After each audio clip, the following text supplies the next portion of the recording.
L'adresse du Kazakhstan auprès de l'Union européenne, Monsieur l'ambassadeur itinérant du Kazakhstan chargé de la lutte contre le terrorisme, Mesdames et Messieurs les parlementaires européens, Mesdames et Messieurs, je tiens tout d'abord à dire que je suis très heureux d'organiser ce colloque sur un problème qui nous touche tous, mais qui concerne bien sûr aussi le Kazakhstan, puisque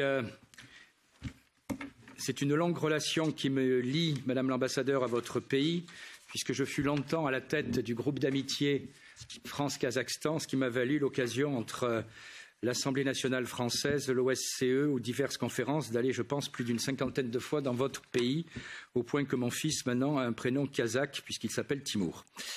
Les 25 ans de relations diplomatiques qui unissent nos pays sont un motif de fierté et aussi d'espoir pour un renforcement de l'influence française et européenne en Asie centrale, notamment en découvrant les riches ressources intellectuelles et morales de ce pays. J'ai toujours apprécié la proposition originale du Kazakhstan, tournée à la fois vers l'ouverture diplomatique grâce aux efforts de votre ancien président Nazarbayev, tradition aujourd'hui préservée par le président Tokayev, comme nous l'avons vu dans les tentatives de conciliation du conflit en Syrie, où Astana est certainement le lieu où les discussions les plus intéressantes se sont déroulées. Mais le sujet aujourd'hui, c'est la Syrie. Le déclenchement d'une guerre civile rapidement instrumentalisée en conflit international, importé sur le sol syrien, a mis à mal beaucoup de nos représentations du monde. Rapidement, la représentation binaire des événements n'a pas convaincu beaucoup de monde. Au départ, il y avait les méchants d'un côté avec le président Bachar el-Assad et les gentils rebelles, mais qui finalement coupèrent trop de têtes pour gagner définitivement la sympathie occidentale. À cette prise de conscience succéda une inquiétude. En fermant les yeux volontairement sur le départ de leurs nationaux, les pays européens avaient laissé le mal se propager et surtout se renforcer. Trop souvent, l'Europe et la France ont souffert d'une incroyable naïveté face à la menace islamique qui se développait sur leur sol. En niant l'apparition de petits califats dans les quartiers français, les gouvernements successifs ont menti au peuple français. En mettant sur le même pied les différents groupes de la rébellion syrienne, les ministres des Affaires étrangères successifs ont donné, à mon avis, un mauvais exemple. Je n'en veux que la preuve, l'arrestation à Marseille, il y a exactement 48 heures, du porte-parole du groupe Jaïch al-Islam, qui était un assemblement barbare qui diffusait un salafisme sanglant dans les régions syriennes, enfermant les prisonniers alaouites dans des cages et assassinant les partis dites modérées de la rébellion. J'ouvre quand même une parenthèse. Je rappelle qu'il est rentré en France et qu'il est grâce à un visa Erasmus et qu'il était inscrit à l'université comme chercheur sur le terrorisme, ce qui est assez original, comme quoi toutes les reconversions sont possibles. C'est pourquoi nous sommes assez circonspects quant à la capacité de la France à gérer le retour des djihadistes. La faiblesse de la réponse pénale en France, l'infiltration de nos cellules de déradicalisation par une partie de la gauche la plus extrême, la concentration de Français originaires des pays du Maghreb dans nos prisons rend l'adéquation particulièrement délicate. En contrepoint, je crois qu'il faut nous intéresser à l'expérience kazakh, qui est beaucoup plus liée à votre civilisation et donc qui peut être intéressante comme expérience. Qu'est-ce que j'entends par une expérience plus civilisationnelle? Le fait que vous prenez l'homme dans toutes les composantes de son identité, vous ne cachez pas les origines ethniques, les sources religieuses, les parcours familiaux qui finalement forment une personnalité.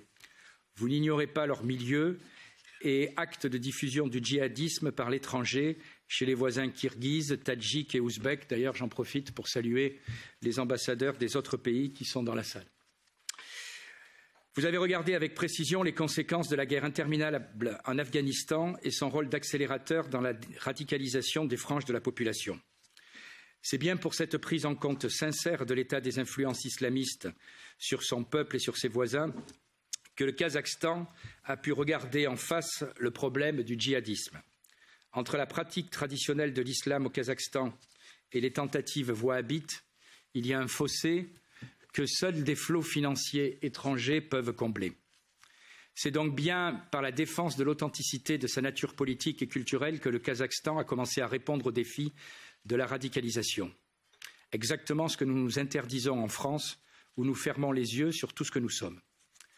L'opération humanitaire du Kazakhstan, Zhoushan, j'espère que Zhoushan, voilà, Zhoushan, qui est le nom de l'herbe de la steppe, nous sera présentée à travers un documentaire. Vous avez su rapatrier 600 citoyens kazakhs de Syrie, principalement des femmes, je crois que nous aurons d'ailleurs un témoignage personnel, et plus de 400 enfants, et cette opération peut être présentée comme un modèle. Est-ce que cette opération peut être transposable à d'autres pays? C'est une des questions qu'on se pose. Madame l'ambassadeur, vous connaissez la position française, vous connaissez aussi la position du parti et ma position personnelle, qui consiste à dire qu'en France, rapatrier ces djihadistes serait une opération extrêmement dangereuse, que nous ne pouvons pas nous permettre, parce que les risques de rechute, pour nous, nous semblent évidents. Je rappelle qu'à Londres, il y a là aussi 5 jours, la personne qui a commis encore un attentat était quelqu'un qui sortait de prison. Mais ce n'est pas parce qu'on ne partage pas la même opinion qu'on ne s'intéresse pas à l'expérience kazakh, parce qu'en réalité, la vraie question qu'on se pose, c'est quand est-ce qu'une personne peut être considérée comme déradicalisée et quand est-ce qu'une personne peut être considérée comme non dangereuse pour la société. Et c'est pour ça que votre expérience nous intéresse. Voilà, je me réjouis donc d'entendre nos invités évoquer leur expérience du sujet. Je voudrais excuser notre collègue député européen Fulvio Martuscello, qui a eu un empêchement de dernière minute et qui est le président du groupe de la délégation de l'Asie centrale au Parlement européen. Et Madame l'ambassadeur, je vous laisse la parole en vous remerciant ainsi que la délégation kazakh et la presse kazakh qui est ici pour votre participation ce matin. Merci beaucoup, cher ami, Monsieur Mariani. Pour moi, c'est un grand honneur et un grand privilège de m'adresser aujourd'hui à vous, les députés du Parlement européen, lors de cette discussion concernant l'opération humanitaire kazakh qui s'appelle Zhoushan. Zhoushan, c'est une herbe qui pousse dans la steppe j'ai regardé dans le dictionnaire, on le traduit comme absinthe. C'est une herbe amère avec une odeur très très forte et qui évoque pour n'importe quel kazakh, qui évoque l'odeur de la patrie, l'odeur de la steppe. Quand vous sortez de votre voiture, de l'avion, de votre hélicoptère dans la steppe, la première chose qui vous vient, c'est cette odeur-là, incomparable à aucune autre odeur, qui pour nous est l'odeur de la patrie. Donc c'est le nom qu'on a donné à cette opération pour appeler cette opération, désigner cette opération de retour, de la répatriation et de la réintégration des gens qui se sont égarés, qui étaient partis en Syrie. On a fait revenir 600 personnes, dont 400 enfants, et pour la plupart des enfants de très bas âge. Je voudrais remercier les députés du Parlement européen, M. Mariani et M. Martuscello, qui est le chef de la délégation du Parlement européen pour l'Asie centrale et la Mongolie, d'avoir accepté et d'avoir même chapeauté ce projet, cette proposition de parler de notre expérience. Je vous remercie, vous tous, vous experts, journalistes, pour votre intérêt pour cette expérience. Je voudrais tout d'abord vous présenter nos invités, notre délégation qui est venue du Kazakhstan. C'est Monsieur Stanislav Vassilenko, qui est ambassadeur itinérant, responsable au ministère des Affaires étrangères, qui est responsable de la lutte contre le terrorisme, de la coopération avec l'Afghanistan, et de beaucoup d'autres questions similaires. Il y a Monsieur Sergei Shveikin, qui est le chef adjoint du centre antiterroriste de la République du Kazakhstan. Et il y a Madame Sabinella Ayazbaeva, qui est une des victimes d'endoctrination de Daesh et qui est revenue au Kazakhstan. Voilà. Donc le Kazakhstan, comme on vient de vous le dire, est un des pays, des 100 pays du monde dont les citoyens étaient partis pour militer à côté de Daesh. Ils ont été influencés par de différents facteurs, essentiellement par l'Internet. On les a fait revenir des zones de désescalation de Syrie et de l'Irak. On a fait, M. Shveikin et M. Vassilenko vous parleront en détail de ces opérations. Je sais que ces opérations ont été un grand succès. Monsieur Mike Pompeo, qui a été en visite au Kazakhstan récemment, il y a 2 jours, a vanté l'expérience kazakh et a encouragé le Kazakhstan à partager cette expérience avec les autres pays. Et nous le faisons d'ailleurs déjà, nous partageons notre expérience. Nous avons organisé une conférence aux Nations Unies à Genève. Nous parlons de notre expérience aussi lors de nos rencontres bilatérales avec nos partenaires internationaux.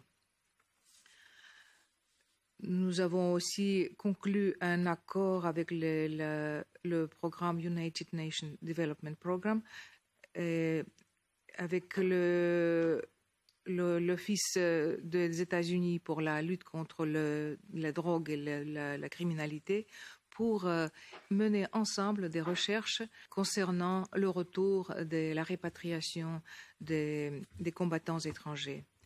Voilà, mais je préfère passer la parole aux personnes qui se sont occupées directement de ces opérations. Et je vous remercie encore pour l'intérêt que vous portez à cette expérience. Merci. Premièrement, je dois remercier mon grand ami, M. Madani, avec qui on a bien travaillé ensemble pendant 10 années. Да, bon. 20 ans. Прежде всего, хочу ответить на самый главный вопрос. Avant tout, j'aimerais répondre à la plus grande question. Pourquoi la République du Kazakhstan a-t-elle choisi d'organiser le rapatriement de ses compatriotes de ces zones qui étaient contrôlées par des organisations terroristes, l'État islamique, Daesh? Avant tout, c'est une décision qui se base sur les dispositions de la Constitution de la République du Kazakhstan, l'article 11, qui garantit à tous les citoyens du Kazakhstan la protection, même en dehors des frontières du pays. Et ici, je souligne que nous avons une coopération étroite avec la République française. Ceux qui connaissent l'histoire du Kazakhstan, peut-être que vous ne la connaissez pas, il faut savoir que notre constitution a été rédigée en coopération étroite avec M. Dumas. Et d'ailleurs, nous nous sommes basés sur la constitution française pour rédiger la nôtre. Et puis, il y a également des principes moraux qui nous ont guidés, qui ne nous permettaient pas de laisser dans une situation délicate des enfants, même s'ils se trouvaient donc dans des zones qui étaient contrôlées par des terroristes. Nous considérons ces femmes, ces enfants comme étant des victimes du terrorisme et non pas comme des acteurs de ce qui s'est passé. Grâce à toutes les actions de toutes les structures gouvernementales qui étaient mobilisées,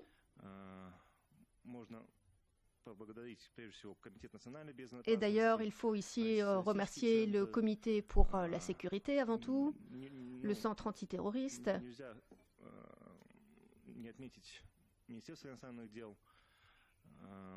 le ministère des Affaires étrangères également,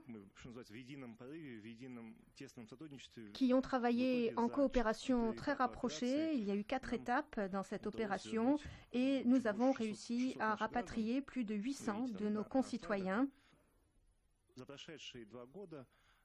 Ces 2 dernières années, plus de 850 citoyens sont revenus dans le pays. Alors, ce sont des personnes qui souvent se sont rapprochées de nos représentations, qui ont dit « Faites-nous rentrer, nous n'en pouvons plus, nous ne voulons plus rester là ». Et voilà, tout s'est fait en 4 étapes. Vous le voyez à l'écran, il y a eu 4 étapes dans cette opération Joussan. Et ceci nous a permis de faire rentrer dans le pays un certain nombre de citoyens en coopération étroite avec les forces kurdes, des forces démocratiques syriennes. Alors, je ne vais pas ici m'attarder sur les chiffres. Vous avez tout vu à l'écran.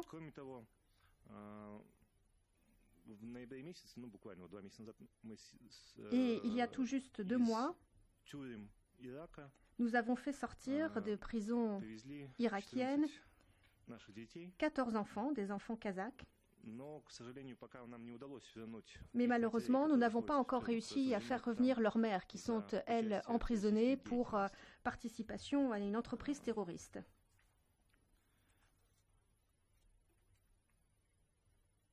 Еще на первичном этапе дети прошли. Les enfants ont subi un contrôle médical à leur retour au Kazakhstan. Ils ont été placés dans des centres de réinsertion spécifiques dédiés à ceci. Et le principe ici qui nous guide, c'est de ne jamais séparer les mères et leurs enfants. À aucun moment, ils ne sont séparés. Au total, 32 orphelins sont revenus au Kazakhstan. Ils n'ont plus de père ou de mère. Tous ont trouvé un nouveau foyer, nouveau entre guillemets. Soit on les a confiés à des proches, les grands-pères, grands-mères, des oncles, des tantes. Et ce principe de non-séparation des familles concerne également les fratries d'orphelins. On ne sépare pas les frères et sœurs qui sont orphelins à leur retour au Kazakhstan. Après le rapatriement de ces citoyens des zones de conflit, tous ces citoyens doivent se soumettre aux droits kazakhs, comme tous les autres citoyens kazakhs. Ils ont le droit de quitter le pays, de se rendre à l'étranger s'ils le souhaitent. Et vous avez ici à la tribune Madame Sabinella Azabayeva qui pourra vous répondre aux questions plus spécifiques si vous en avez à ce sujet.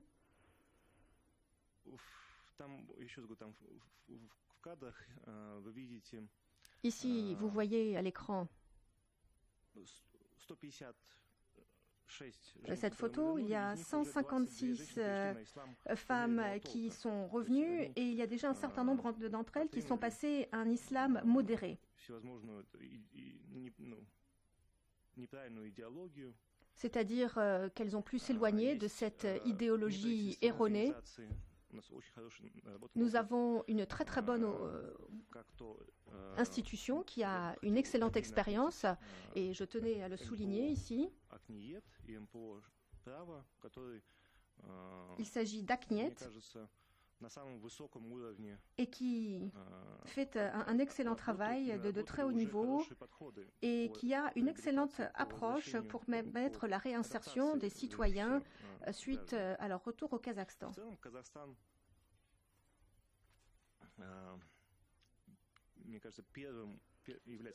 Le Kazakhstan est le premier État d'Asie centrale à rapatrier ses citoyens qui étaient dans les zones contrôlées par l'État islamique. Notre expérience, comme cela a été déjà souligné par M. Mariani, a été mise en avant. On en a même parlé en septembre dernier lors de l'Assemblée générale des Nations unies à New York. Et d'ailleurs, nous en avons parlé également avec le secrétaire d'État américain, M. Pompeo. Et ici, je souligne les efforts déployés par le Kazakhstan, mais également de nos voisins, l'Ouzbékistan, le Tadjikistan, qui également ont rapatrié leurs citoyens.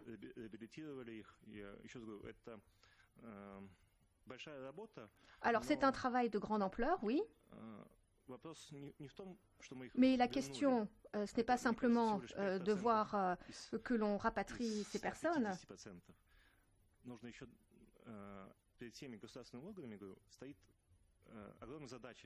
Il faut également voir quel est le défi qui est lié à cela, c'est-à-dire la réinsertion de ces personnes dans la société. Il y a des enfants qui sont nés là-bas, dans ces territoires.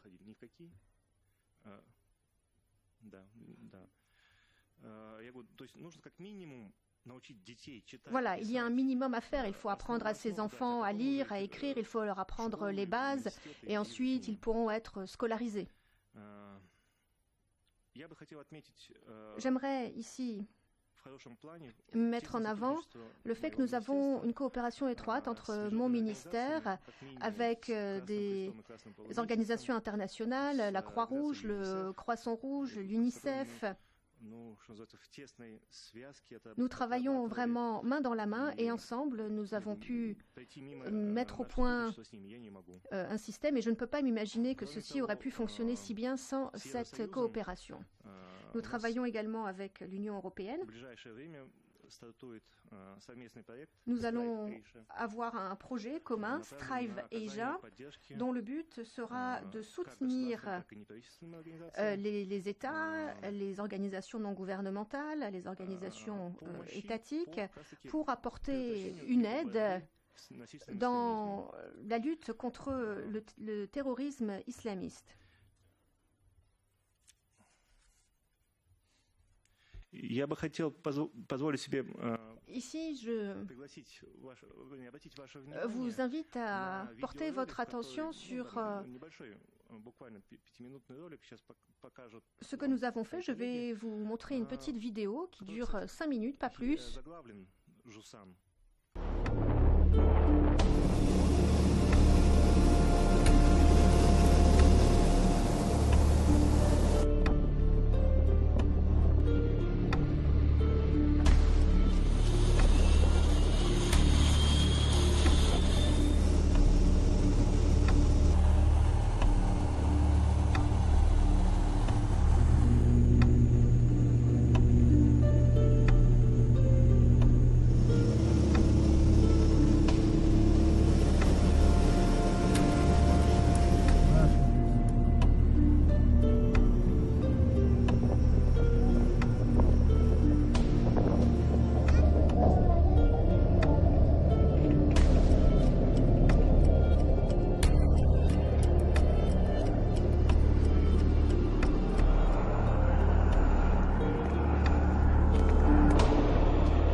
Je voudrais maintenant donner la parole à Sergueï Sheikin, excusez-moi.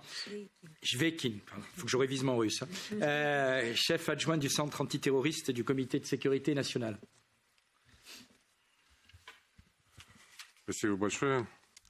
Merci beaucoup. Mesdames et messieurs,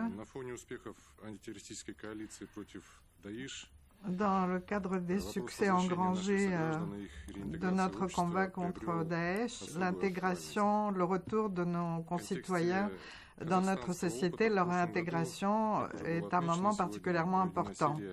Compte tenu de l'expérience kazakh réalisée dans le cadre des opérations humanitaires Joussen et Rousafa pour l'évacuation de citoyens kazakhs des zones d'activité terroriste, des conditions étaient créées pour leur adaptation et leur réintégration. La réalisation de l'opération Joussen ont été précédées par l'identification des citoyens kazakhs et la formation de groupes spécialisés dans l'évacuation ainsi que les préparatifs pour les conditions de leur retour au pays. L'opération s'est effectuée en 4 étapes. 595 citoyens kazakhs ont été rapatriés de Syrie, dont 33 hommes, 156 femmes et 406 enfants, dont 32 orphelins.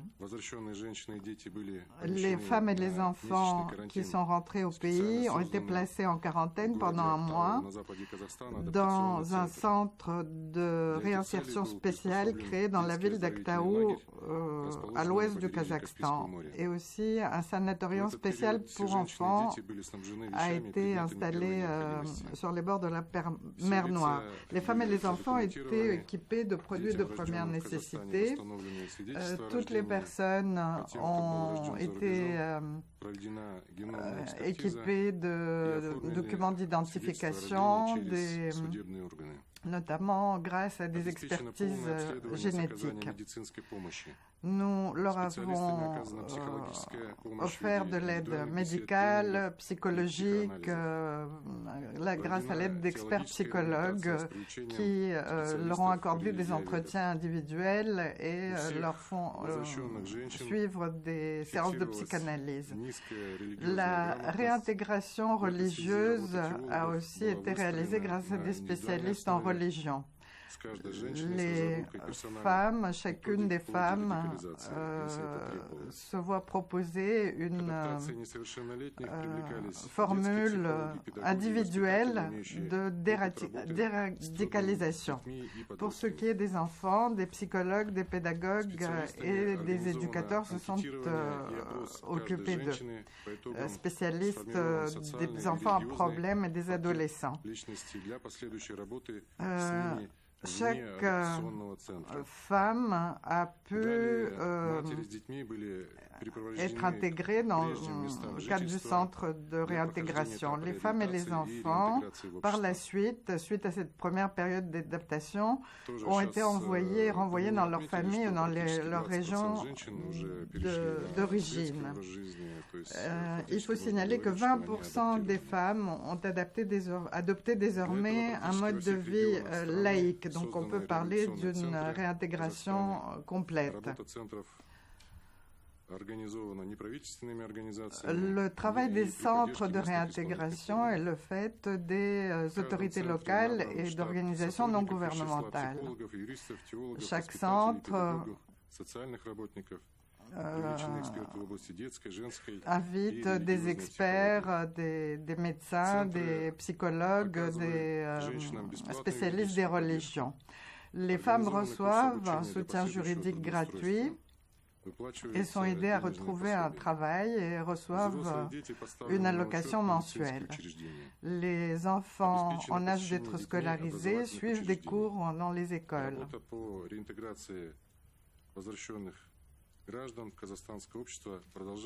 Nous poursuivons donc le travail pour la réintégration de ces citoyens kazakhs au sein de la société kazakh. Et nous allons poursuivre ce travail jusqu'à ce qu'ils soient complètement intégrés dans la société kazakh. Au mois de novembre de l'année dernière, nous avons organisé une opération humanitaire pour le retour de 14 enfants dans le pays. Ils ont reçu de l'aide psychologique, un soutien de pédagogues spécialisés, d'éducateurs spécialisés. Après toute une série de procédures juridiques,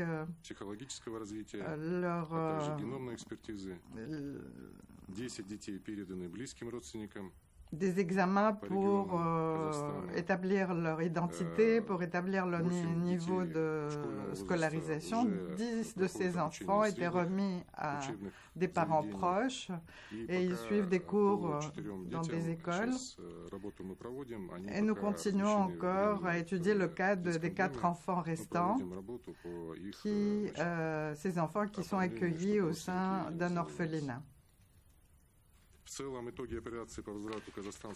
Donc le bilan de toutes ces opérations nous permet de constater que ces actions étaient couronnées de succès. Pour citer notre président, M. Tokayev, l'objectif humanitaire de l'opération est atteint. Nos compatriotes rentrés au pays ont reçu la possibilité d'entamer une nouvelle vie. L'expérience engrangée grâce à ces opérations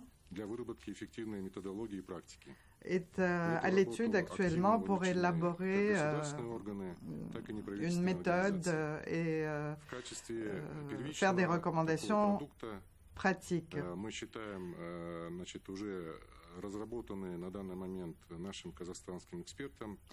Donc, ces conclusions sont en train d'être incorporées actuellement dans un manuel spécial pour prendre en compte cette expérience avec les femmes et les enfants qui ont été rapatriés des zones de combat terroristes. Et donc, nous allons intégrer ce manuel dans nos actions futures. Le retour de ces femmes et des enfants a eu un effet préventif puissant sur la société kazakh et les croyants en particulier. Le fait que plusieurs de nos concitoyens qui ont participé au combat terroriste aient été condamnés à des peines de prison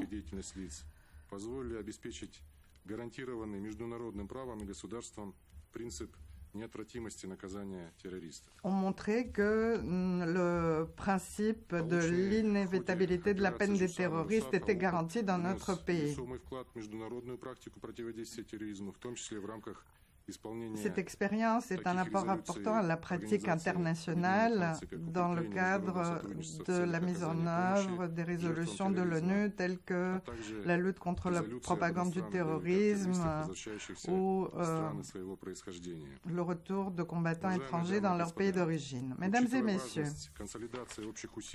il est important de consolider nos efforts communs dans la lutte contre le terrorisme et nous pensons donc qu'il est très utile d'échanger nos expériences dans le cadre de forums tels que celui-ci. Merci beaucoup. Voilà, maintenant, je voudrais donner la parole à Sabinella Ayazbayeva, qui travaille aujourd'hui donc au centre de réhabilitation et qui elle-même a fait partie du programme qui a consisté à rapatrier des personnes du Moyen-Orient. Merci beaucoup. Bonjour, mesdames et messieurs. Un grand merci de m'avoir invité. Je suis ravie de pouvoir partager avec vous cette expérience, vous raconter ce que nous avons fait. Je tiens avant tout à vous remercier. Merci également à notre pays qui ne nous a pas laissés dans cette situation très difficile. C'est ce pays, la République du Kazakhstan, qui nous a toujours soutenus, quelles que soient les circonstances. Ce qui vous a été dit ici, eh bien, je suis tout à fait d'accord avec cela. Ce qu'on vous a présenté, c'est tout à fait ce qui s'est passé. Les représentants de la République du Kazakhstan vous ont donné une image très fidèle de la situation. Je suis extrêmement reconnaissante envers mon pays.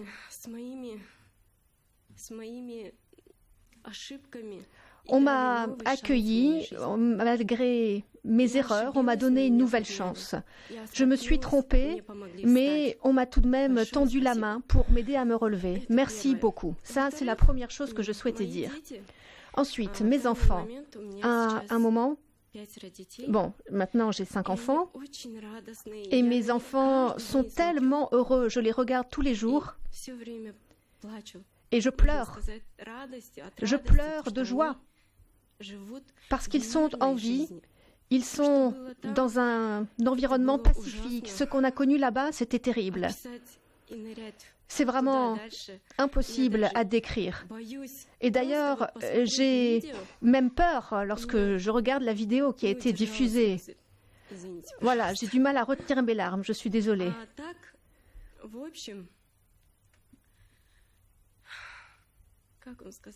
Alors, comment dire ? C'était très très dur, vraiment.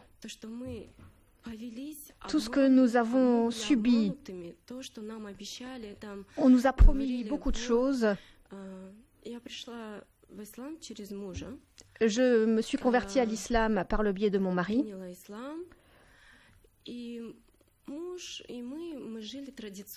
Et suite à ma conversion, nous vivions comme des musulmans traditionnels. Nous allions à la mosquée, nous faisions nos prières. Et puis mon mari a commencé à passer de plus en plus de temps sur Internet. Alors je n'ai pas particulièrement fait attention au début. Et après, je me suis dit qu'il passait énormément de temps devant son ordinateur sur Internet. Et je lui demandais, mais pourquoi tu es de plus en plus sur Internet? Pourquoi tu ne consacres plus de temps à ta famille? Et sa réponse était, eh bien, si tu écoutes ton mari, tout ira bien. Tu seras une vraie musulmane. Et je lui ai fait confiance. Je l'ai cru. Ensuite, il m'a dit, nous devons partir, nous devons aller au califat, voilà ce que nous devons faire.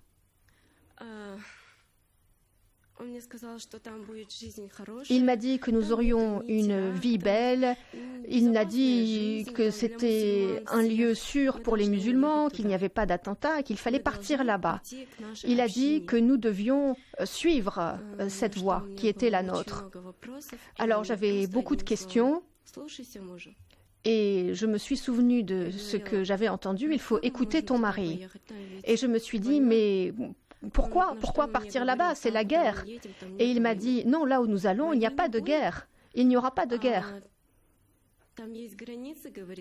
Là-bas, il y a une frontière et au sein des frontières, il n'y aura pas la guerre. Là où nous allons vivre, il ne va rien se passer. Ensuite, nous sommes partis et je lui ai dit, je ne veux pas partir, je ne veux pas emmener les enfants. Et il m'a dit, si tu ne viens pas, je prendrai les enfants. Alors, je n'avais pas le choix.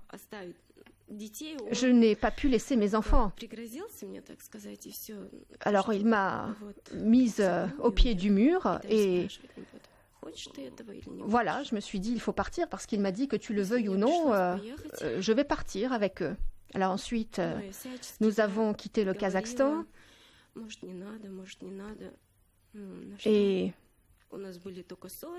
je me suis demandé pourquoi est-ce qu'il faut faire cela.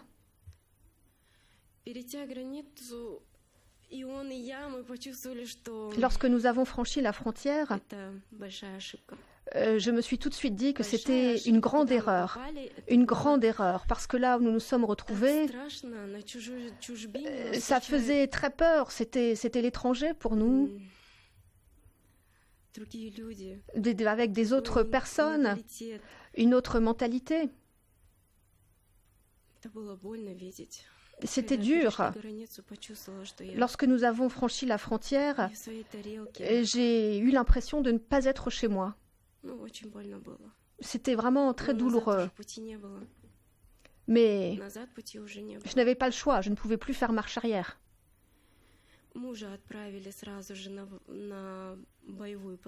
Mon mari a tout de suite été envoyé pour se préparer au combat. Il a passé à peu près 40 jours. Je ne l'ai pas vu pendant ces 40 jours parce que nous avons tout de suite été séparés les uns des autres. Et j'étais vraiment démunie. Je ne savais pas quoi faire. Je ne savais pas ce qui allait arriver pour moi, pour les enfants. Voilà donc ce qui s'est passé au début. Ensuite, au bout de ces 40 jours, mon mari est revenu. Et il s'est excusé. Et je lui ai dit, tes excuses, à quoi elles servent maintenant? Il a compris que l'on s'était fait avoir.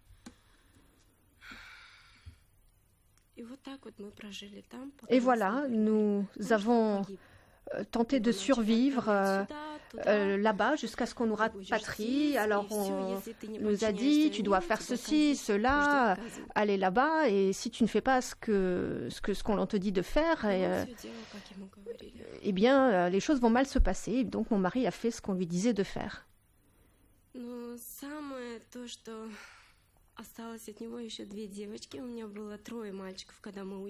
Alors lorsque je suis partie, nous avions 3 garçons et puis j'ai donné naissance à 2 petites filles là-bas. Alors il n'y a pas d'hôpitaux, j'ai donné naissance vraiment dans des conditions très précaires. La médecine, c'était vraiment le niveau 0.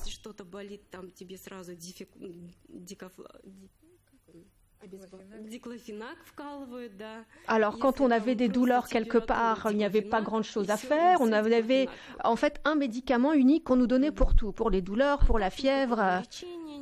Il n'y avait pas de traitement médical digne de ce nom, il n'y avait pas d'école pour les enfants.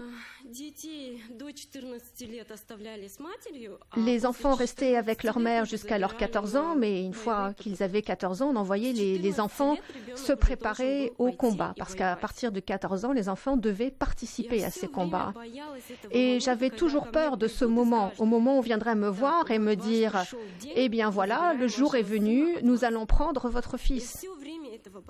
J'avais toujours peur de cela.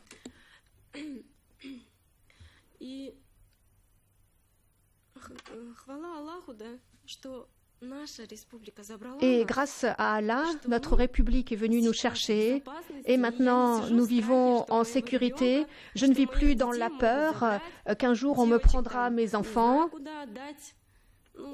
Si j'étais restée là-bas, je ne sais pas ce qui serait advenu de mes filles, mais maintenant voilà, je les ai tous auprès de moi.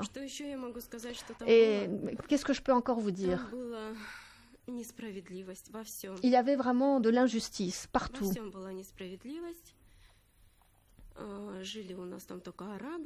Il y avait des Arabes qui vivaient avec nous et c'était difficile. Ensuite, on nous a rapatriés. J'étais toujours en contact avec ma mère, en secret bien sûr. Alors, j'arrivais à passer des coups de fil. Et puis, on m'a dit, si tu essaies de partir en secret, on va te fusiller à la frontière. Tes enfants, ça va être pareil. Et voilà, si tu essaies de rentrer par toi-même, de t'enfuir, ça va être compliqué. Alors, il y a eu des tentatives de fuite. Mais ceux qui tentaient de partir tombaient sur des mines. Il y a des familles ensuite qui avaient tenté de fuir, qui revenaient sans bras, sans jambes, parce qu'elles avaient marché sur des mines. Et c'était vraiment très très dur.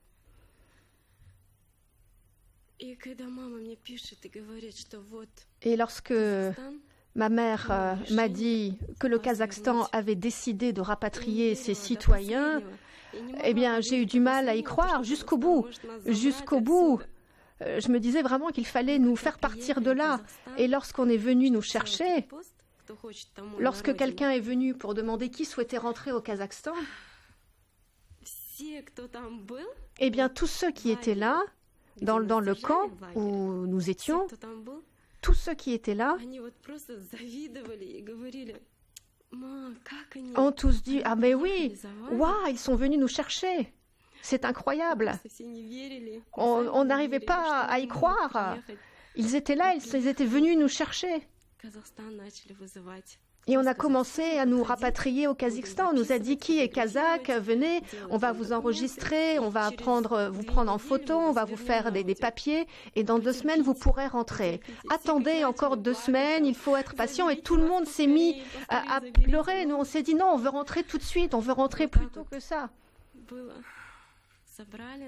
Voilà, et ensuite on nous a rassemblés. Il y avait aussi des filles d'autres pays qui disaient oui, on est vraiment envieuses parce qu'on est venu vous chercher et nous allons devoir rester ici. Alors nous avons tenté de les rassurer, de leur dire mais peut-être que ce moment arrivera pour vous aussi, peut-être que quelqu'un viendra vous chercher, vous aussi vous pourrez partir d'ici. Les portes du camp vont finir par s'ouvrir, vous allez pouvoir quitter cet endroit. Et lorsque nous nous sommes quittés, lorsque nous nous sommes dit au revoir,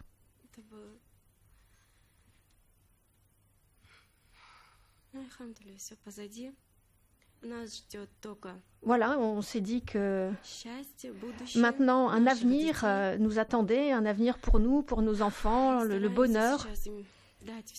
Et maintenant, nous essayons de tout faire pour oublier tout ce qui s'est passé là-bas. Nos enfants ont vu des choses terribles là-bas, la guerre.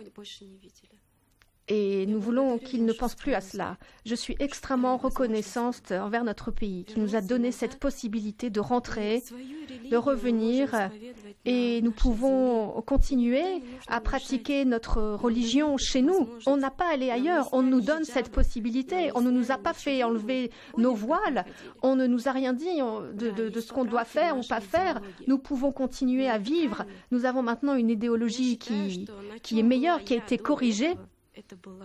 Et je me dis que ce que j'étais jusqu'alors, ce n'était pas ça, ce n'était pas ce que je devais être. Nous devons avoir un islam traditionnel. Et dans l'islam, il n'y a pas cette politique qui veut des effusions de sang. C'est avant tout une joie. Nous devons nous aider les uns les autres, nous aimer les uns les autres. Mais tuer les autres, torturer, non, ça, ce n'est pas ça.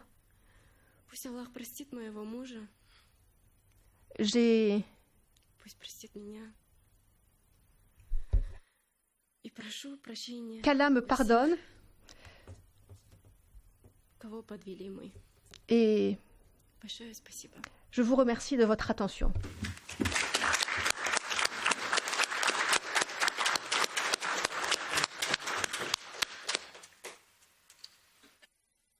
Merci pour ce témoignage. Voilà, les interventions sont finies. Maintenant, je pense que nous avons place au débat. Si vous me permettez, pour lancer le débat, je voudrais poser deux questions. La première aux spécialistes du dossier, la deuxième à Madame Ayazbayeva. Le problème qu'on se pose en France, c'est quand est-ce qu'on sait qu'une personne est déradicalisée? Je vais même plus loin, c'est est-ce qu'on en est sûr que la personne est, pardonnez-moi le mot, récupérable, je veux dire réinsère. Voilà. Et comment vous arrivez, notamment pour les hommes, à savoir que telle personne ne présente plus de danger et qu'il n'y aura pas de rechute? Et je complète cette question suite au témoignage de Madame Ayazbayeva. Pareil pour les enfants, parce que vous disiez tout à l'heure qu'un enfant était mobilisé pour le combat à 14 ans.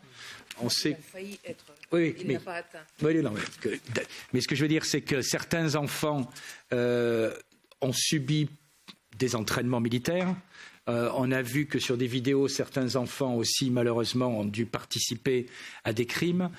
Comment vous pouvez aussi savoir que tel ou tel enfant est aujourd'hui, j'allais dire, sorti d'affaire? Et puis, deuxième question que je poserai à Madame à Sabinella. Ma question n'est pas du tout agressive, hein, je ne veux pas qu'elle le prenne mal, mais moi je ne comprends pas, sur Internet on trouve tout et le pire. Voilà.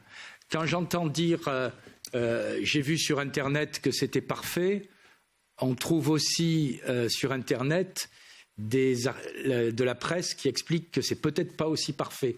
Comment, à un moment, on peut ne croire qu'une seule version des faits, parce que bon, l'avantage quand même des moyens modernes, c'est qu'on a accès aux deux. Voilà. Et comment on a le même problème en France, quand on entend des djihadistes nous dire on s'est trompé, on croyait que c'était merveilleux, tout était beau sur Internet. On a aussi l'autre visage qui est quand même montré sur Internet et comment on peut tomber dans ce piège. Voilà mes deux questions. Peut-être si vous voulez commencer sur la première. Merci pour vos questions. Je vais essayer de répondre à la question de savoir comment peut-on être certain qu'une personne abandonne certains principes de radicalisation et comment peut-on être sûr de sa déradicalisation? Bien sûr, c'est un processus qui est loin d'être simple. Il n'y a pas vraiment de formule standard.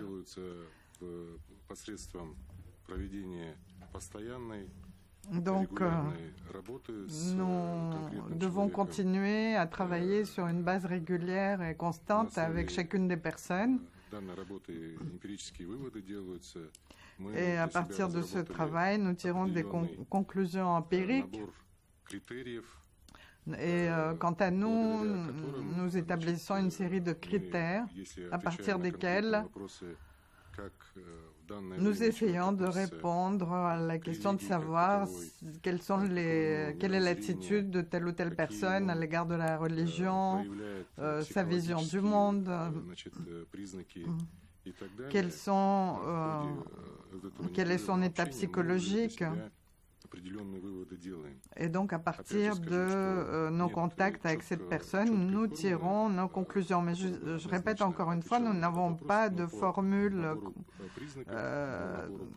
déterminée, mais c'est sur la base de nos contacts, de notre expérience, de nos conclusions que nous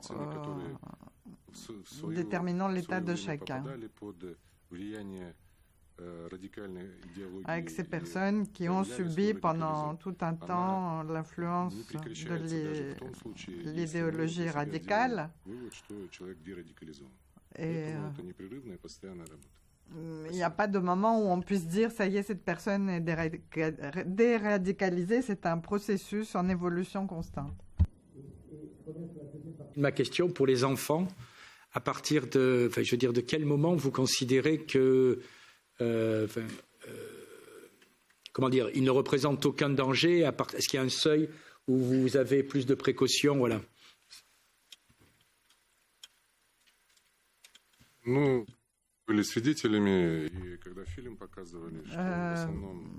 Comme vous avez pu le voir dans la vidéo, la plupart de ces enfants sont très jeunes. Ces enfants qui sont rentrés au pays. Et donc, parler de leur radicalisation ou de leur déradicalisation n'a pas vraiment de sens. Ce sont de tout jeunes enfants, ils ont surtout besoin de présence humaine, la présence de leurs parents, leur accorder toute notre attention, faire leur éducation. Et donc, nous avons vu que lorsque nous avons accordé toute cette attention aux enfants, ils sont devenus des enfants ordinaires. Donc la question de la radicalisation et de la déradicalisation ne s'est pas posée dans leur cas. Je ne sais pas, Sabine est là, va probablement confirmer ce que je viens de dire. Par rapport à ses propres enfants. Les enfants sont des enfants, il faut les traiter comme des enfants normaux. Oui, en effet, concernant les enfants, mon aîné vient d'avoir 10 ans. И поэтому у нас еще было 4 года, и за эти 4 года я думала, et donc, не знаю, что случится. nous avons passé 10 ans là-bas et je ne savais pas comment les choses allaient évoluer. Donc, pendant tout notre séjour là-bas, j'ai vu qu'il n'y avait que des enfants âgés de 12 ans maximum autour de nous dans le camp. Alors, maintenant, nous continuons à traiter les enfants de façon normale, nous les éduquons d'une manière normale, faisons en sorte qu'ils jouissent de la vie et qu'ils ne se distinguent pas des autres enfants. Au moment du Nouvel An, ils ont participé à la fête à l'école et c'était la première fois qu'ils assistaient à une fête dans leur vie.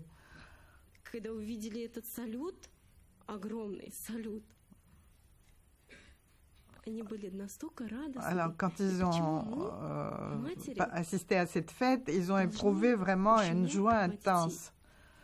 Et je ne vois pas en quoi nous, les mères, aurions le droit de limiter les droits de nos enfants. Ils ont le droit de vivre comme tous les autres enfants. Ils ont le droit de vivre, de jouir de la vie.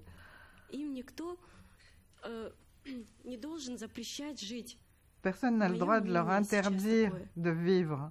Bon, c'est mon avis personnel. C'est vrai que dans le temps, j'avais décidé qu'il ne fallait pas fêter quoi que ce soit, ni les anniversaires, ni les fêtes. Mais maintenant, je veux que mes enfants jouissent de la vie, assistent à des fêtes, participent à des fêtes et ne se distinguent pas des autres enfants. Ça, c'est le plus important pour moi actuellement. Et ils sont tout joyeux et contents de la vie actuellement. Alors pourquoi avons-nous cru à ce qu'on voyait sur Internet? Bon, sur Internet, on fait un clic et ça vous renvoie sur une autre page et une autre page et on arrive sur des pages qui exposent ce genre d'idéologie.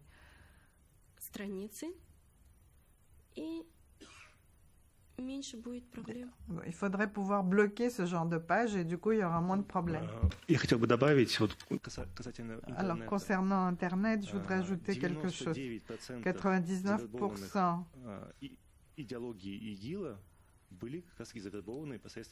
des gens recrutés l'ont été recrutés sur Internet par l'État islamique et Daesh. Il y a 3000 Kazakhs qui sont partis en Syrie, en Irak, pour combattre là-bas. Ils sont partis là-bas au départ pour construire l'État islamique par idéologie.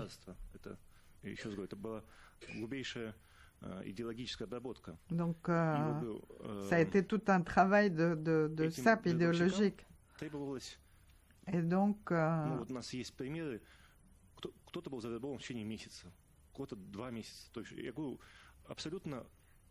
nous avons plusieurs exemples de personnes qui gagnaient bien leur vie au pays, qui avaient une entreprise, une voiture, etc. Pendant ces personnes étaient embrigadées et subissaient une influence, une sorte de lavage de cerveau pendant un mois ou deux, et puis ils étaient prêts à aller combattre pour l'État islamique.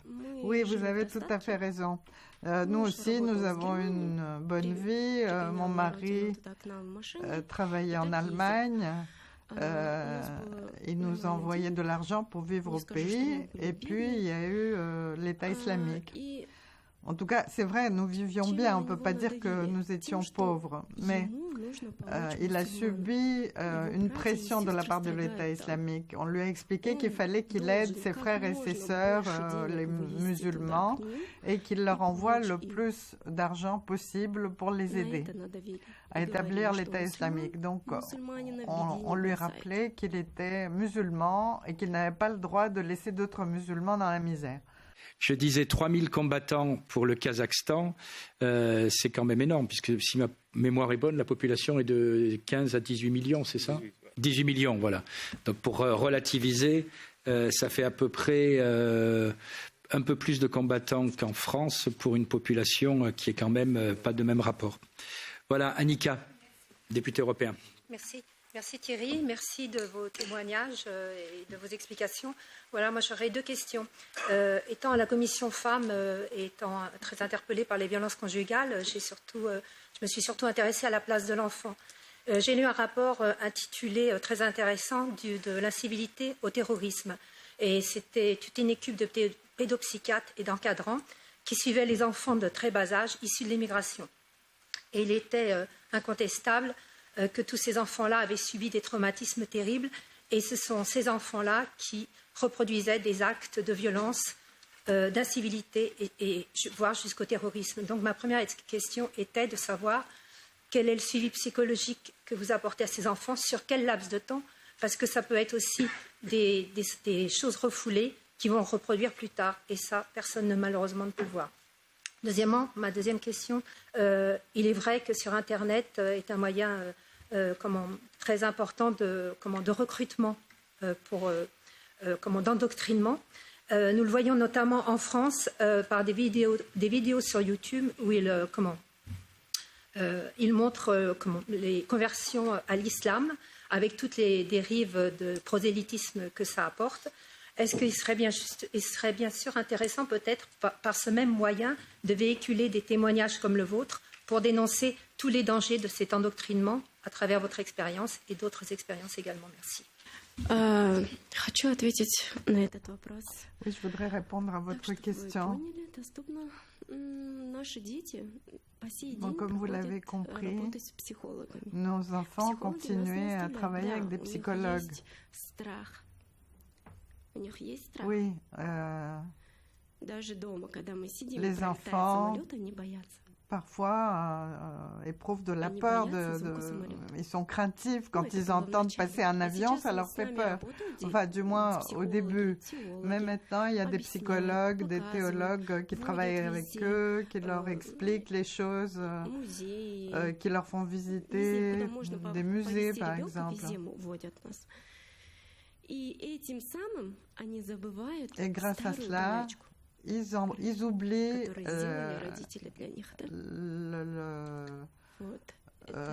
leur état précédent et ce que les parents ont provoqué chez eux.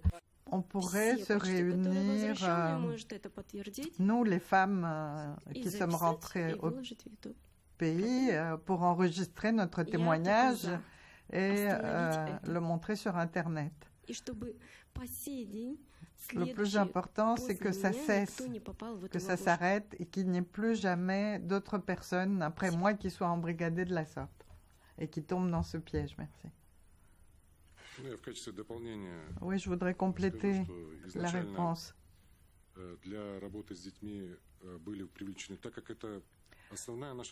Pour notre travail avec les enfants, la difficulté principale était qu'en fait, il s'agissait d'une première expérience.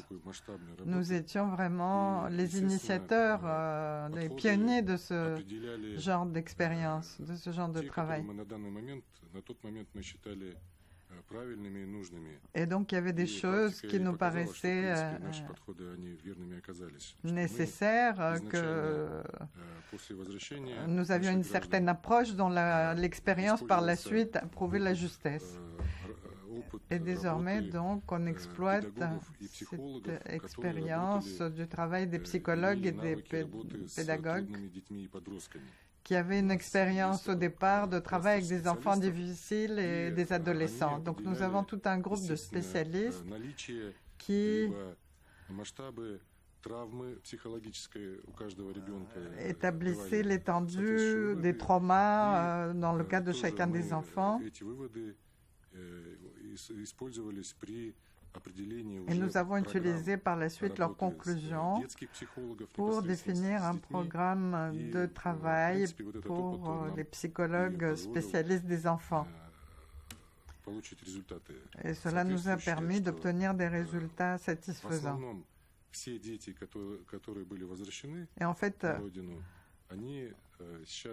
tous les enfants qui sont rentrés au pays se sont adaptés. On peut dire qu'ils se sont réintégrés dans leurs écoles, dans les jardins d'enfants et ils mènent une vie d'enfant normale.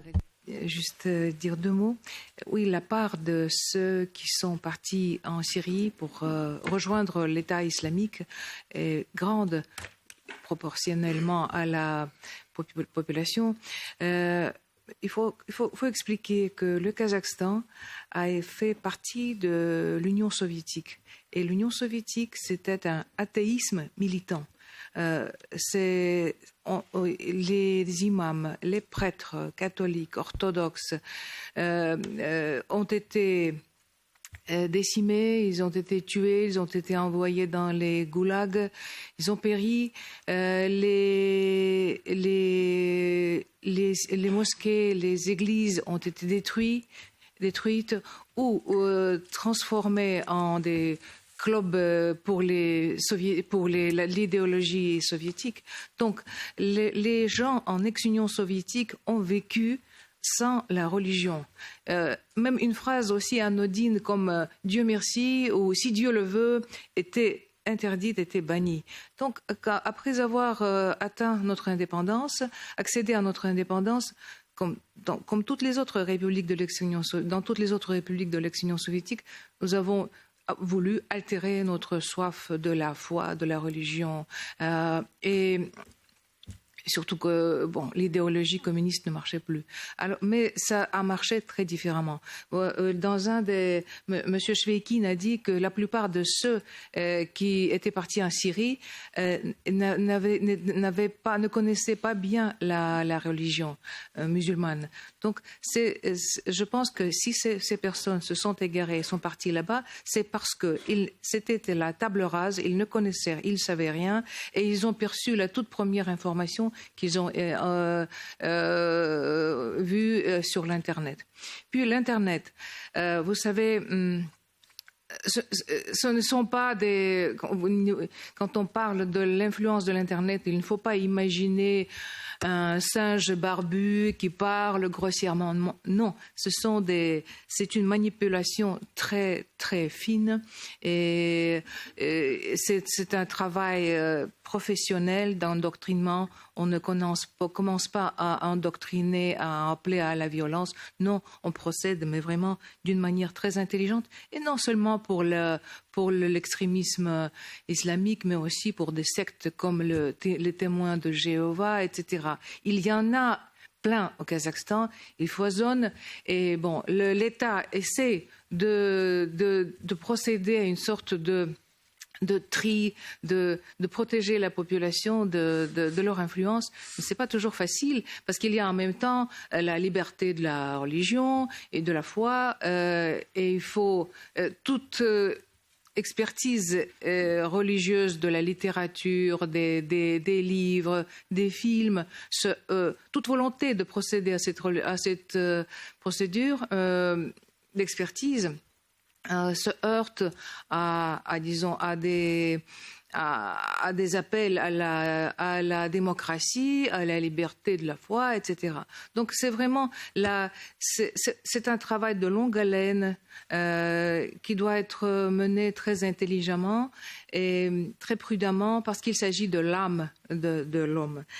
Pour les enfants, moi je considère que l'essentiel, c'est de ne pas les différencier des autres. Il faut qu'ils soient avec les autres enfants. Il ne faut pas leur faire trop d'attention parce qu'ils vont ils vont se sentir à part, pas comme les autres.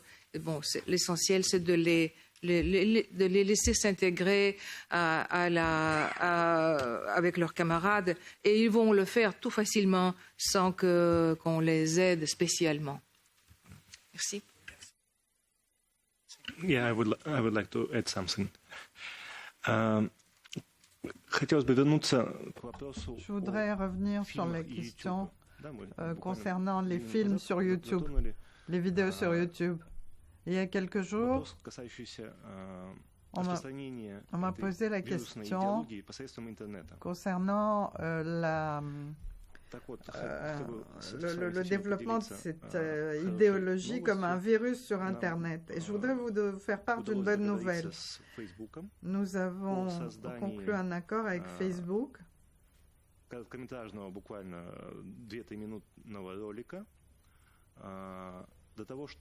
pour créer une vidéo de commentaires d'une dizaine de minutes. Comme Sabinella l'a dit, son mari a trouvé des informations sur Internet. Comme elle l'a dit, il suffit de cliquer une fois et puis on vous renvoie sur d'autres pages. Donc nous nous sommes entendus avec Facebook pour réaliser un film, une vidéo de commentaires qui sera diffusée par Facebook et sur YouTube, qui sera une sorte d'antivirus qui expliquerait comment on risque de se retrouver en Syrie et dans l'État islamique avec des contre-arguments aux arguments de la propagande.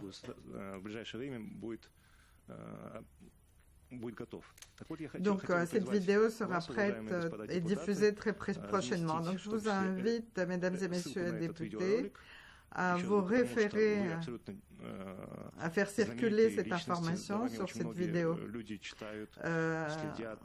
On y verra des gens connus, des personnalités.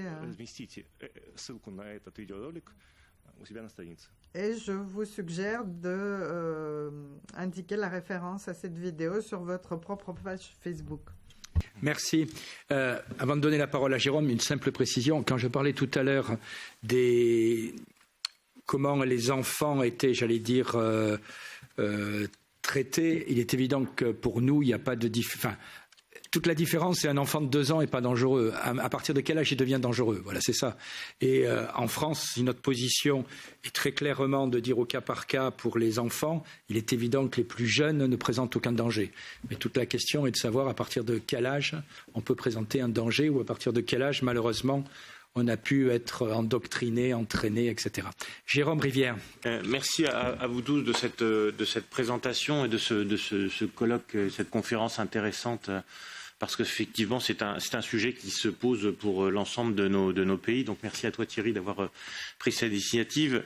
c'est pas vraiment des questions, mais je crois que c'est un débat et je voulais vous faire part quand même de mon interrogation face à la méthode et au choix que vous avez fait d'organiser le rapatriement. Comme Thierry l'a rappelé, ce ne serait en tout cas pas le choix que notre parti politique souhaiterait faire. Et il y a un certain nombre de remarques que je souhaitais faire à l'issue des interventions, de votre témoignage notamment. Les personnes qui sont parties à Daesh, soutenir Daesh et faire ce combat sont parties librement. Ce sont des hommes en particulier. Vous l'avez rappelé, je ne connais pas le cas particulier de votre mari, mais qui était visiblement en Allemagne, donc qui avait un travail, qui gagnait de l'argent, qui avait une capacité de prendre des décisions et qui a choisi librement d'aller là-bas et qui, même si les conditions étaient peut-être un peu brutales, d'y rester. Pour les femmes, je veux bien comprendre que ça a parfois été sans doute un peu plus compliqué avec une famille, des enfants pris en otage. On se retrouve dans une situation à laquelle il est beaucoup plus difficile de résister. Mais leur offrir une seconde chance aujourd'hui, c'est un coût considérable. D'une part, j'ai vu les vidéos que vous présentez, ce sont un budget conséquent, important que vous consacrez aujourd'hui à ces personnes qui ont fait le choix d'aller rejoindre un mouvement terroriste et d'aller, vous parliez de tous les enfants égaux, tous les petits-enfants qui sont morts là-bas, massacrés par Daesh, auraient aimé avoir le choix de pouvoir vivre. Donc ce sont des sommes conséquentes qui sont consacrées, alors que dans votre pays comme dans le nôtre, vous devez avoir des populations sur place qui connaissent des difficultés économiques. On a en France énormément de Français qui sont sans domicile fixe, pour lesquels l'État devrait faire des efforts importants et consacrer aujourd'hui des budgets importants pour rapatrier des personnes qui ont fait librement le choix d'exercer des terroristes me semble quelque chose de compliqué, pas nécessairement une bonne gestion des deniers publics. Et par ailleurs, ils ont commis des crimes sur un territoire et il me semble relativement juste et légitime que ces crimes soient jugés sur les territoires et par les populations qui ont subi ces crimes et là où ils ont été commis. Et je vois là un peu non pas une double chance, mais une triple chance, parce qu'on ne jugera jamais avec la même connaissance des atrocités qui ont été commises, les terroristes que nous rapatrions, qu'ils soient rapatriés en France, au Kazakhstan, où que ce soit, nous les jugerons avec nos yeux nationaux, avec une vision des crimes qui ont été commis un peu distante, alors que sur place, que ce soit en Syrie ou en Irak, les victimes des crimes se retrouvent quelque part dans l'impossibilité de juger tout à fait légalement dans un système organisé leurs bourreaux. Par ailleurs, sur la sincérité et la capacité à savoir si les personnes sont déradicalisées, on joue un peu au dé. Oui, probablement qu'il est possible de déterminer que des gens ont été déradicalisés, mais comme Annika le rappelait très bien, il existe un certain nombre de réflexes psychologiques qui font que les choses sont cachées, sont pendant un moment oubliées et peuvent à l'occasion d'événements particuliers ressurgir. Et quand on voit ce qui s'est passé ce week-end en Europe, lundi dans une gendarmerie, je pense que la responsabilité des femmes et hommes politiques que nous sommes, c'est avant tout de protéger nos concitoyens. Et donc je très intéressé de voir l'approche que vous avez entrepris en vous souhaitant le meilleur, mais particulièrement inquiet et pas convaincu par le fait que ce soit la solution la plus sûre pour les citoyens des pays où nous rapatrions ces terroristes et leurs familles. Eh bien, les éléments que vous avez mis en avant, en effet, ils sont tout à fait justes. Et d'ailleurs, nous avons eu donc nos concitoyens qui étaient dans ces zones terroristes, qui ont été coupables d'activités criminelles.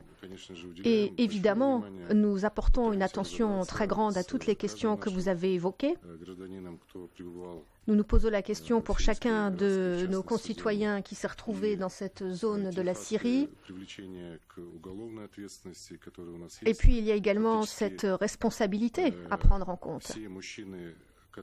Et en réalité, tous les hommes qui ont été rapatriés dans le cadre de notre opération humanitaires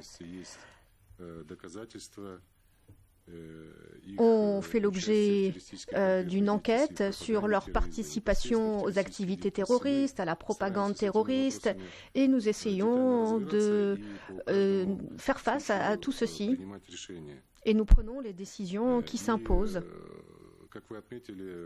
Comme vous l'avez bien noté, la question de déradicalisation, c'est assez complexe, c'est un processus qui n'est pas simple.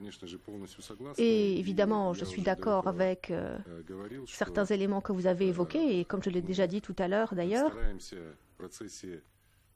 nous avons un processus dans le cadre duquel nous essayons de voir quels sont les critères que nous pouvons mettre au point pour voir qu'une personne est bel et bien déradicalisée. Ces critères, on les utilise dans notre travail pratique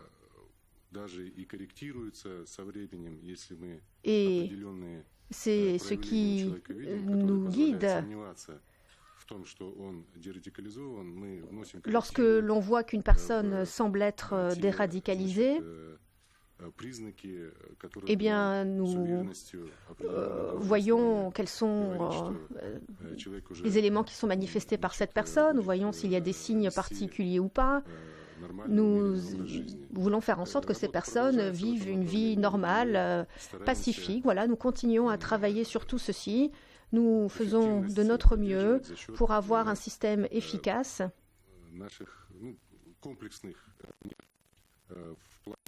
En effet, il s'agit de quelque chose d'éminemment complexe, mais voilà, nous faisons face à tout ceci, nous faisons tout ce que nous pouvons. Et nous essayons de voir dans quelle mesure les personnes sont radicalisées ou pas. Oui, bonjour. Merci beaucoup, Sophie Picavet, Service européen pour l'action extérieure, division contre-terrorisme. Sur la question des retours volontaires, est-ce que vous pensez qu'il est de la responsabilité de l'État d'origine de les rapatrier tous et non pas sur une base volontaire ? Et d'autre part, j'avais aussi une question, puisque dans le document, il nous a été dit que seulement 33 hommes étaient retournés, donc ça fait à peine 5%.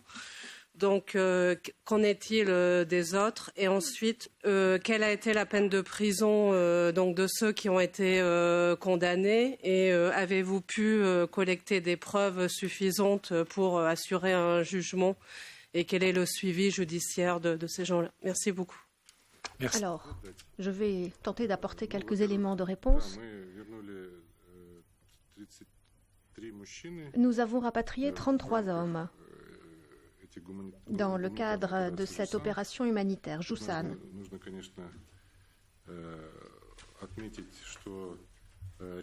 Ici, il faut noter qu'il y a encore des hommes kazakhs qui sont en Syrie.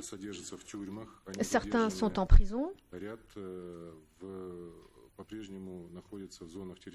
Certains se trouvent toujours dans ces zones où il y a des activités terroristes. Il y a beaucoup d'hommes qui sont partis en Syrie avec un objectif en tête. Certains sont morts. Lorsque l'on a des informations à ce sujet, évidemment, tout est vérifié. Et on peut, avec un certain degré de certitude, dire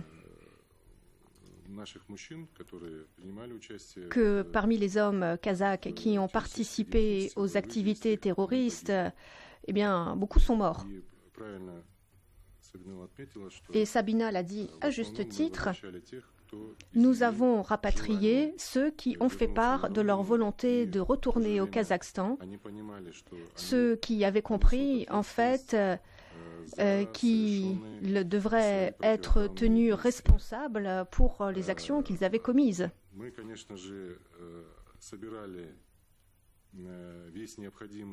Évidemment, nous avons récolté toutes les preuves à disposition sur leur participation à des activités terroristes. Tout ceci a été examiné par les tribunaux qui se sont ensuite prononcés.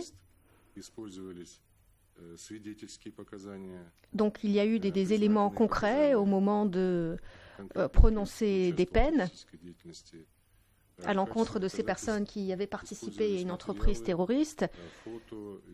Donc il y avait des photos, des vidéos à notre disposition, tout un ensemble de preuves que l'on a pu trouver sur Internet, sur les réseaux sociaux. Et je peux vous dire que dans tous les procès qui ont eu lieu, on avait toutes les preuves nécessaires et tout a été examiné en bonne et due forme par les tribunaux. Merci. Il nous reste le temps pour 2 questions. Je vous en prie. Je suis l'ambassadeur du Kyrgyzstan. Je tiens à vous remercier tout d'abord d'avoir organisé cet événement tout particulier. C'est très utile pour nous. Je viens de cette région où nous connaissons nous aussi ce problème. Cela concerne le Kyrgyzstan aussi. Et nous y travaillons. Nous travaillons sur le rapatriement de nos citoyens qui sont en Syrie. C'est aussi un gros problème pour le Kyrgyzstan. Cette conférence aujourd'hui nous donne vraiment des éléments, nous donne des idées de ce qui peut être envisageable. Nous vous en remercions. En tant qu'ambassadeur, je vais également communiquer toutes ces informations. Au début de la présentation, Madame Azazbayeva nous a dit que le problème, c'était avant tout le fait que son mari passait beaucoup de temps sur Internet. Et l'Internet, c'est vraiment un outil de la radicalisation. Je pense que le témoignage d'aujourd'hui nous donne la solution. Les gens croient vraiment au témoignage de personnes. Et ce que l'on a entendu aujourd'hui, ça aussi, on devrait pouvoir le retrouver sur Internet. Son mari, lui, il n'a pas vu ce message alternatif. Et aujourd'hui, nous pouvons l'entendre grâce à Madame. Si votre mari avait pu voir un témoignage comme le vôtre, si ce témoignage était disponible sur Internet, eh bien, je pense que ce serait un bon moyen de changer les mentalités. À mon avis, il est très difficile de contrôler Internet, les médias sociaux, tout avance très vite et nous avons toujours un peu de retard. Les gouvernements, nous essayons de suivre évidemment toutes ces évolutions, mais il y a un véritable fossé entre là où nous en sommes et ce qui est possible. Donc des vraies histoires, des histoires de vraies personnes, des témoignages comme ceux-ci sont très utiles. Les jeunes pourront ensuite se le partager par le biais des différents réseaux et d'ailleurs des réseaux que souvent nous ne connaissons pas, nous ne savons pas quelles seront les nouvelles plateformes de communication dans un avenir proche. Voilà les idées que je souhaitais partager avec vous. Monsieur l'ambassadeur. We'll be receiving additional comments from the diplomatic corps. Voilà, je représente moi aussi le corps diplomatique. Tout d'abord, je tiens à remercier le Kazakhstan. C'est vraiment une excellente initiative. Il s'agit ici de rapatrier des citoyens kazakhs dans leur pays. Mais c'est aussi important pour l'Asie centrale, l'Ouzbékistan, comme de nombreux pays de la région, a entrepris des mesures dans ce sens. L'année dernière, 2 missions ont été organisées. Goodwill 1 et Goodwill 2, vous l'avez d'ailleurs évoqué. Et c'est important parce qu'il y a ici un phénomène mondial, avec ce phénomène des combattants étrangers. Cela, on le retrouve un peu partout. C'est un dilemme philosophique, mais également éminemment politique. Je pense que nous devons présenter cet exemple en Europe à divers pays qui se posent la question de quoi faire. J'ai également un autre élément. Lorsque l'on voit tout ce qui se passe sur Internet, dans les médias, il y a tous ces débats en cours, on se demande comment tout ce message est diffusé. Eh bien, je pense qu'il faut prendre des mesures à l'encontre de ceux qui diffusent ceci. En tout cas, merci d'avoir organisé cette conférence. Je tiens à remercier mon collègue qui représente l'Ouzbékistan. Merci également à votre gouvernement et je remercie également le Kirghizstan. Nous travaillons en coopération étroite. Je travaille avec tous ces collègues, notamment pour faire revenir les enfants kirghizes de Bagdad. Nous travaillons vraiment main dans la main avec tous les pays d'Asie centrale et je suis très reconnaissant aux ambassadeurs d'être venus assister à cette conférence aujourd'hui. Hier, il y a d'ailleurs eu un événement à Tachkent, à haut niveau.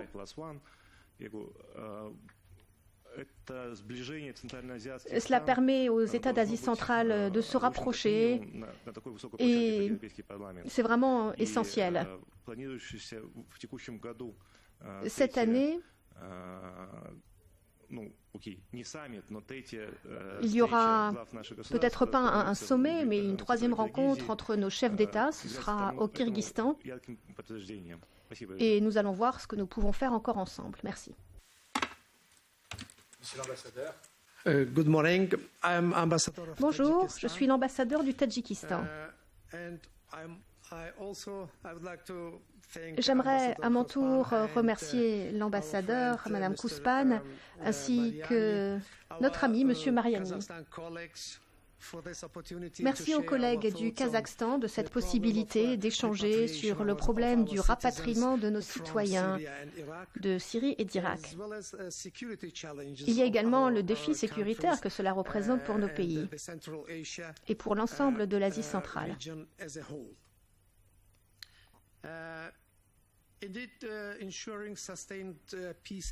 Comment assurer la paix et la sécurité? C'est une grande question qui se pose. C'est essentiel pour avoir un processus qui puisse fonctionner dans notre question. Et ce dont on parle aujourd'hui est d'une importance première pour la réussite de cette entreprise. Ce dont nous parlons aujourd'hui, c'est un problème qui existe dans tous les pays d'Asie centrale, mais il y a également quelques différences. Ici, je vais vous parler du Tadjikistan. Évidemment, les actes d'extrémistes, de groupes radicaux représentent une menace pour les États d'Asie centrale. Les terroristes, des citoyens des pays d'Asie centrale cachent leurs objectifs derrière des slogans d'ordre religieux et recrutent d'autres personnes en disant qu'ensemble, ils vont lutter pour la justice sociale.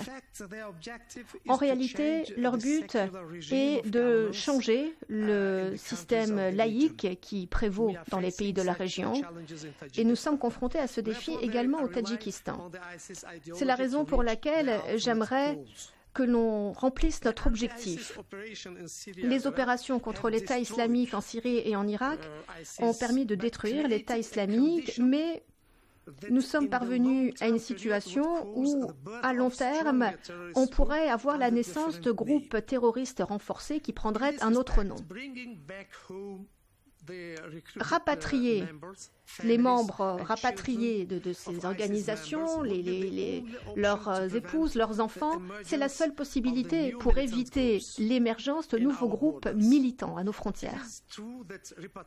Il est vrai, le rapatriant présente un certain nombre de difficultés, comme nous l'avons vu aujourd'hui, mais c'est un processus qui nous permettra de continuer à lutter ensemble contre le terrorisme à plus long terme. Grâce aux efforts des organisations humanitaires, grâce à des opérations telles que Joussan, de nombreux États qui étaient déterminés à ne pas rapatrier leurs citoyens ont aujourd'hui décidé d'avoir une approche différente à ce sujet. Et nous le voyons bien, il y a une approche qui change aujourd'hui en Europe à ce sujet, au sujet des combattants européens qui se battaient en Syrie et en Irak. Nous prêtons une attention particulière à ce que font nos citoyens pour ne pas qu'ils s'engagent aux côtés de groupes terroristes. Notre gouvernement travaille à la réinsertion des citoyens tadjiks, de leurs épouses, de leurs enfants, afin qu'ils retrouvent une vie paisible. Ces dernières années, le Tadjikistan a organisé le rapatriement d'environ 300 citoyens tadjiks qui s'étaient rendus au Moyen-Orient pour participer aux activités des groupes militants terroristes, notamment l'État islamique. Pour les pays de notre région, il est donc essentiel de renforcer l'échange d'informations, l'échange d'expériences. Il faut coordonner les activités des autorités compétentes dans le cadre des rapatriements. Il faut donc renforcer la coordination entre les agences spéciales de nos pays. Il faut une participation accrue de la société civile dans ce processus. C'est vraiment très important. Nous sommes tous d'accord sur le fait que dans le monde d'aujourd'hui, où il y a des interdépendances partout et des défis d'ordre mondial, un pays seul ne pourra pas assurer sa sécurité et son développement économique seul. Nous partageons les mêmes préoccupations d'ordre sécuritaire et nous sommes convaincus que ce n'est qu'en agissant main dans la main, ce n'est qu'en coopérant que nous pourrons faire face à ces nouveaux défis sécuritaires, notamment ceux liés au rapatriement. Ensemble, nous pourrons remplir nos objectifs communs. Merci beaucoup. Merci, Monsieur l'ambassadeur. Voilà, je crois que le temps qui nous était imparti arrive à sa fin. Je laisserai le mot de conclusion à Madame l'ambassadeur. Simplement, ce que je voudrais dire, et ça fait un peu écho à ce que dit Monsieur l'ambassadeur du Tadjikistan, chaque pays est dans une situation différente. L'Asie centrale, puisque j'ai eu la chance d'aller fréquemment dans vos 5 pays, est une terre à l'origine d'islam modéré, même si à vos frontières, il y a toujours eu l'Afghanistan, et avec notamment pour l'Ouzbékistan ou le Tadjikistan, des risques de contagion importants. Monsieur l'ambassadeur, nous étions encore à Douchambé il y a quelque temps et j'étais dans le Badakhshan et je vois très bien l'évolution de la situation. De même qu'en Ouzbékistan, on voit que les combattants ouzbeks ont été aux premières loges très souvent dans les combats. Et donc je comprends tout à fait que chaque pays a sa tradition, chaque pays a sa méthode et puis chaque pays aussi a sa civilisation. Je veux dire, en France, par exemple, même si l'islam est désormais bien présent, ça ne fait pas partie du patrimoine génétique, historique français. Et le drame de la France, c'est que si nous voulons un islam républicain, où chacun pratique paisiblement sa religion, nous avons aujourd'hui, notamment au niveau des imams et des formations des imams, une pénétration extérieure qui, par moment, n'est pas totalement pacifique. Donc je crois que l'expérience kazakh, et je remercie tous les intervenants, est particulièrement intéressant. Ça correspond aussi à votre pays. Les autres pays d'Asie centrale ont eux aussi fait le même chemin. C'est vrai qu'on n'a pas la même attitude en Europe. Je le dis très clairement, c'est vrai qu'on n'a pas la même attitude en Europe. Nos ex-collègues britanniques, comme vous le savez, pratiquaient la déchéance de nationalité. En France, je crois qu'on l'a fait 2 fois, enfin c'est purement exceptionnel. Le choix qui est fait, c'est au cas par cas, avec, comme le disait monsieur tout à l'heure, au cas par cas. On n'est jamais sûr on n'est jamais sûr à 100% qu'il n'y aura pas un retour. Et c'est pour cela qu'à titre de notre mouvement, pour la situation française, mais je le répète, chaque pays est une situation différente, on milite pour le principe, j'allais dire, de précaution, qui consiste à l'exception des enfants, je le répète, prendre aujourd'hui des mesures extrêmement restrictives quant à ce qui concerne le retour des combattants.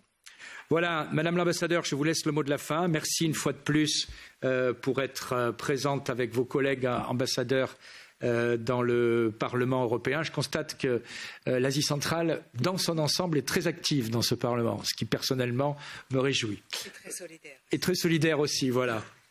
Madame l'ambassadeur, la parole est à vous. Merci beaucoup.